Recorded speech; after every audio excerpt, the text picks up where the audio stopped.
Hello and welcome back to Unconventional Computing CS492A in fall 2024. Today's topic is reservoir computing, and this will be presented by Mahnoor. And now I'm going to switch the focus, and you have the spotlight. Here you go. Okay, so I will share my screen.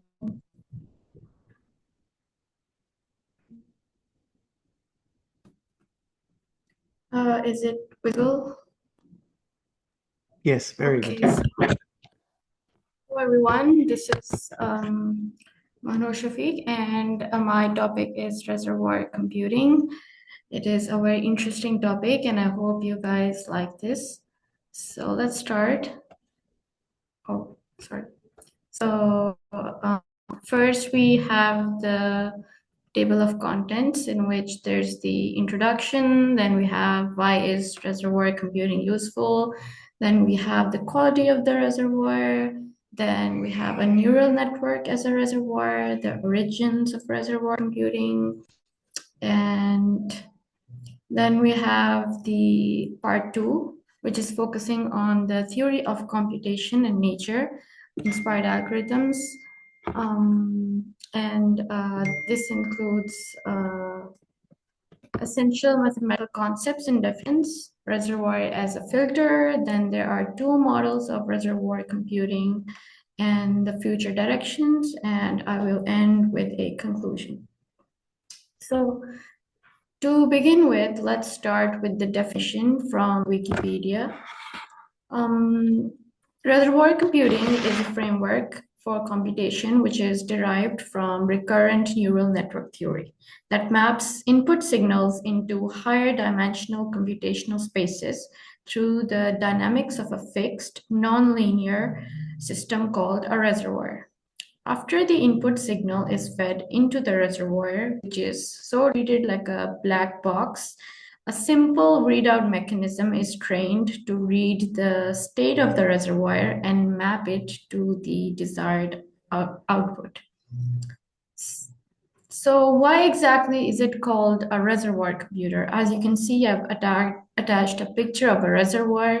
It has like water coming in, and then there's a place where the water is filled up, and then it has an output, right? So the reservoir actually has a rich and complex structure, as you can see from this diagram also, that allows it to transform input signals into a range of internal states. These states reflect the various aspects of the input, which can later be used for computation by the readout layer, as shown here. Then we have the flow of information in the reservoir computer and how actually the computation is performed. So there are 2 essential steps. First, there is the input processing in which the input data is applied to the reservoir, which is the dynamic system of interconnected nodes with randomized connections over time. And this actually drives to different states based on the internal rules. The first step happens automatically as the system processes the input. Then we have the readout layer, which has basically, after the input has been processed, the readout layer assesses the reservoir's current state and it generates the final output. And the readout layer in a reservoir computer is typically made of a simple trainable model, such as a linear regression model or another lightweight machine learning algorithm. So what actually makes a good reservoir? Well, a good reservoir has a complex and rich configuration space, and this complexity enables universal computation by separating inputs effectively. Intuitively, one actually expects that systems with an increasing degree of complexity will be better reservoirs. So, what makes reservoir computing useful is the fact that precise mathematical criteria have been identified that guarantee the sufficient amount of complexity. And the key requirement is that the reservoir needs to separate inputs. And roughly different external inputs should drive the system to different regions of the configuration space. Yeah. And now let's talk about how actually can we use a neural network as a reservoir. Um, Reservoir computing has its roots in some fascinating observations made during the training of neural networks. Researchers noticed that certain parts of a network, when left largely unchanged, could still perform complex computations when paired with a properly trained output layer. This discovery paved the way for a computational framework that's efficient, which is what we call reservoir computing. And to better understand reservoir computing, we should also first review how actually the neural network operates. So a typical neural network consists of three key components. So first, there's the input neuron, in which these are like the network's sensory organs. For instance, if you're processing an image, neurons are connected to the image's pixels, where each pixel's brightness value feeds into the network. Then we have the bulk neurons, which are also called the hidden layers. And these neurons process and transform the information received from the input layer, and they also play a crucial role in extracting features and patterns. And lastly, we have the output neurons, which represent the final decision or the classification. For example, in an image classification task, each output neuron might correspond to a specific category, like different type of flowers. So, for example, let's make this concept more concrete with an example of pattern recognition. Imagine you want to classify different flower types using digital images. So firstly, there's the input phase. The process begins with the pixel values of the image, as you can see the image on the right. Uh, the process begins with the pixel values of the image being fed into the input neurons. Each input neuron gets activated based on the brightness value of its corresponding pixel. Then we have the processing phase. These signals are actually passed to the bulk neurons, where patterns in the image, such as edges, textures, or shapes, are analyzed and processed. And then we have the output phase, in which information reaches the output neurons. Ideally, one output neuron fires, representing the correct flower type. For instance, if the input image is the rose, or for example, yeah, the rose, then the output neuron corresponding to rose should activate.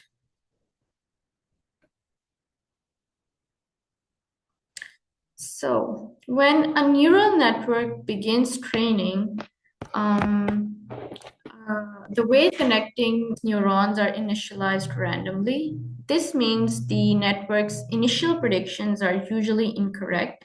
It hasn't yet learned um, to recognize patterns or make sense of the input. To improve, the network is trained using a labeled dataset where each input, like an image, is paired with the correct label. The network processes the input and makes a prediction, which is compared to the actual label to calculate an error. And using this error, the network adjusts its weights through algorithms like backpropagation, and this process involves slightly tweaking the weights to reduce the error, making the network more accurate over time. By repeatedly showing labeled examples and adjusting weights, the network gradually learns to recognize patterns and produce precise predictions. So, this iterative refinement is what actually enables neural networks to perform complex tasks effectively. And now let's talk about how training a neural network is very similar to how humans learn. Imagine trying to recognize different types of flowers like we just saw before. At first, you might make mistakes, but with repeat exposure to examples and feedbacks, you refine your ability to correctly identify them. Neural networks work in the same way. Their weights or connections are adjusted over time as they learn from labeled examples. If the weights in a network were predefined to perfectly fit the task, no training would be necessary. However, this is rarely practical in real world scenarios. This concept connects directly to reservoir computing, where certain parts of the network, like the reservoir, remains fixed. Instead of training the entire network, only the output layer is adjusted, setting the stage for a more efficient approach to solving complex problems. And now we'll take a short video break, which will further clarify your concepts on the neural network. I found this video really interesting. And oh, okay. Mm,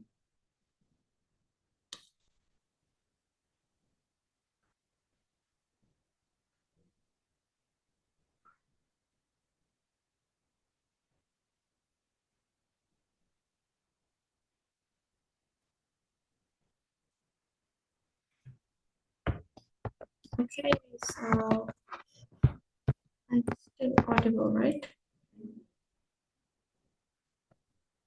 Where were we?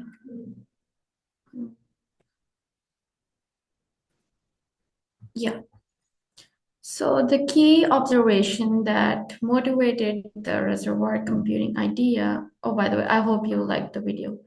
And the key observation that motivated the reservoir computing idea was the realization that during the incremental weight improvement processes, mostly the weights associated with the outmost layer are altered, which are the neurons which are closest to the output layer, and other weights associated with the bulk usually do not change much. It is exactly this behavior that prevents applying backpropagation training methods to deep feed-forward networks. So, at this stage, the most relevant question that we can ask ourselves is it possible to achieve the same functionality by only training the weights of the outmost layer of neurons? The answer is a resounding yes. Architecturally, the outer layer resembles the feed-forward network, which is relatively simple to train. Further, in the plethora of applications, it has been shown that even a linear readout layer is sufficient to achieve any desired information processing behavior. Linear readout layers are simple to train. The least square method can be used with a great advantage. Complex neural networks have often been used as reservoirs, and these are also some questions that the book mentioned, which were worth exploring, and I thought I'd share these here. These questions include: is it possible to use other systems instead of the neural network as the reservoir? What are the criteria the system needs to satisfy? And are these criteria different for different hardware? And are there some generic principles that can be identified? The least square method can be used with a great advantage, and the complex neural networks have often been used as reservoirs. So the reservoir actually, with its fixed connections, acts as a dynamic feature extractor, mapping inputs into a state space where patterns are easily separated. As a result, the readout layer, which simply maps these reservoir states to the output, can be kept relatively simple, typically using linear models or straightforward classification techniques.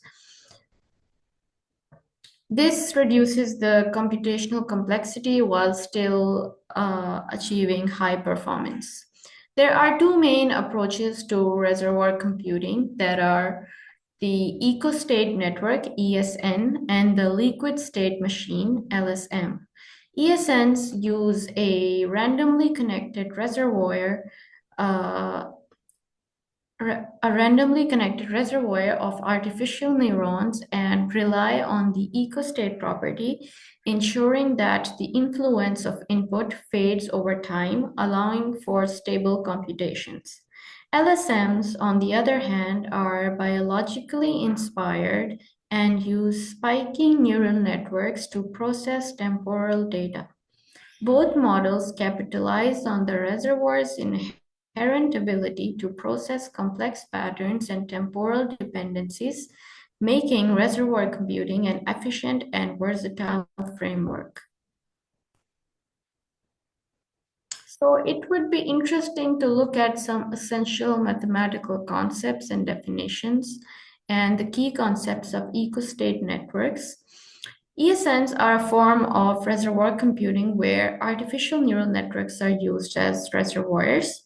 The state of the network is defined by the voltage at each node, represented as x equals x1, x2, up until xn, and the system evolves based on an update rule as shown here, where as x of t equals sigma into weight xt minus 1 plus v ut, and where w is an n into n matrix and v is an n-dimensional vector. The readout at each time instance is given by the standard readout rule. A key concept here is the eco-state property, which ensures that the system's current state uniquely depends on the sequence of past inputs, allowing inputs to echo into the reservoir until they dissipate. Now let's talk a bit about liquid state machines. Liquid state machine model emphasizes a slightly different perspective. While the eco-state model focuses on the existence of the filter, the LSM model analyzes the expressive power of reservoir computing. It addresses the question, how much can one compute with a given reservoir? Liquid state machine is a model of computation with, in principle, the expressive power of the Turing machine.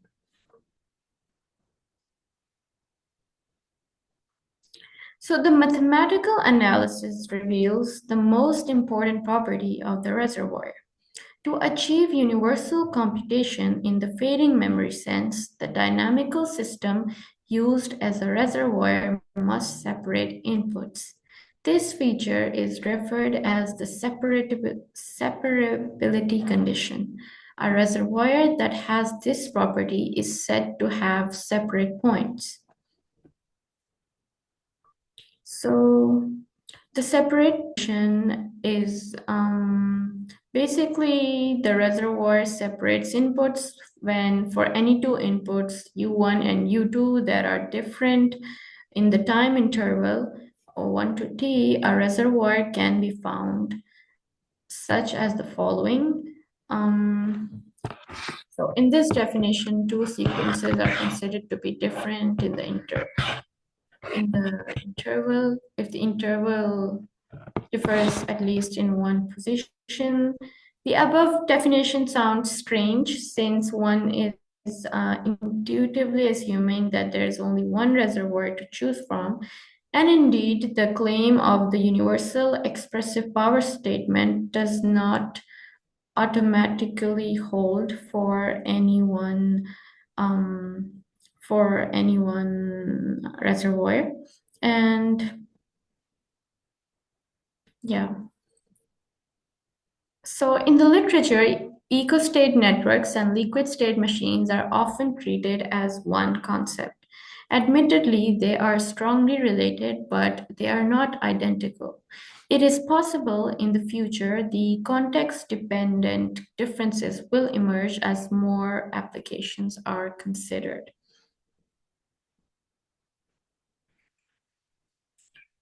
So, for example, the question of the computing capacity of an arbitrary but fixed reservoir is still largely open. Given a reservoir, how much can it compute? Yeah, given a reservoir, how much can it compute, especially from a practical point of view? Such a question is still very challenging. In fact, there still seems to be no theory of reservoir computing that might be directly relevant for engineering applications. This makes us arrive at refining the separability condition. The foundation of the LSM model is the Stone-Weir stress theorem, which rigorously defines separability. However, its strict requirement to distinguish even the smallest input differences presents engineering challenges. To address this, the researchers suggest relaxing the separability condition to include error margins or resolutions, making it more practical for engineering applications. A key question remains: can we develop a more flexible separability criterion while maintaining a computational integrity? So, what exactly is the interplay of reservoir complexity and readout layers? The interaction between a reservoir's complexity and its readout layer remains a critical underexplored topic. Hilary Putnam's paradox illustrates that theoretically any object, even a rock, could compute with an ideal interface. However, the complexity of designing such a readout layer makes this impractical. This highlights the importance of understanding how reservoir complexity and readout layers work together to achieve efficient computation. And yeah, uh, reservoir computing's interdisciplinary horizon. Reservoir computing has a vast interdisciplinary potential connecting fields like physics, biology, and chemistry. Understanding the dynamic behavior of systems is crucial, and biomimetic approaches such as leveraging living organisms could revolutionize information processing. This field offers an exciting opportunity to unify computer science with other disciplines, fostering collaboration and innovation in addressing complex computational problems. So, in conclusion, the reservoir computing offers a powerful framework to tackle complex computations efficiently by focusing on minimal training and leveraging a dynamic system. By relaxing the separability conditions, we can make this approach even more practical for real-world applications. Understanding the balance between reservoir complexity and readout layers will be key to future advancements. Furthermore, interdisciplinary research has the potential to unlock groundbreaking applications, making reservoir computing a bridge between computer science and other scientific domains. This field is poised to drive innovation in ways that we are only beginning to imagine. That is the end, and thank you so much for the opportunity to present, Professor. Yeah. Yes, thank you for this presentation. And yeah, as usual, we now take a short break for you to recover and for the participants to digest and to think of questions for the Q&A part. So short break, like 4 minutes, and then we continue online into the Q&A part.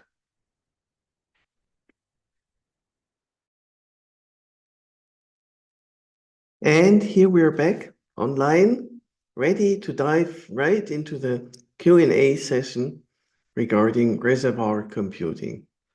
So I have enabled all participants are now enabled and encouraged to unmute themselves and to start their video in order to engage in questions and discussion.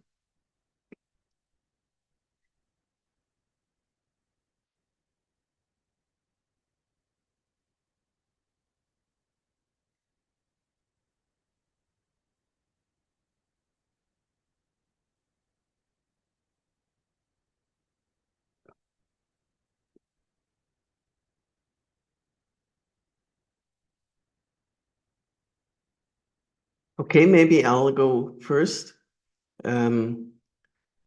So machine learning neural networks is a big hype these days, right?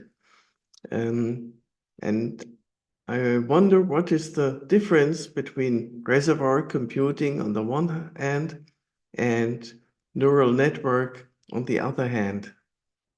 Is one a subtopic of the other, or are they different, or is it different views on the same matter? What is the relation between the two?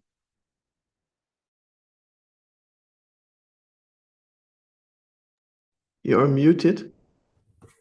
So, Professor, you are asking the difference between reservoir computing and neural networks, right? Yes. So basically, reservoir computing is like the bigger system. It has the input, then there's a reservoir, and then the output. And the neural network is sort of like uh, the smaller. It's sort of like a piece of the reservoir. It is used in the reservoir. It basically has layers of neurons that are connected through trainable weights, and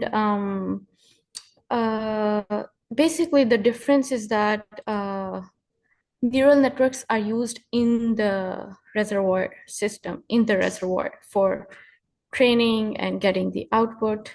So yeah, that's how they're different. Basically, neural networks are used in the reservoir to make it function. I see. Thank you very much. Good explanation.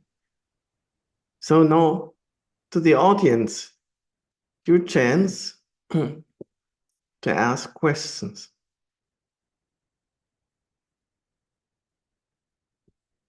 You can also write questions in the chat.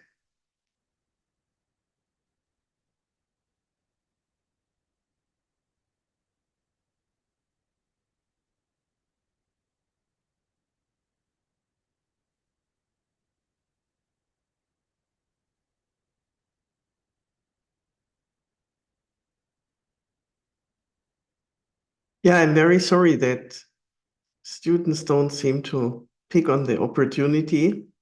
This is part of the, actually supposed to be part of the training of this course to practice engaging in discussion. But anyway, I'm not going to force it. So how about I turn off the recording for now?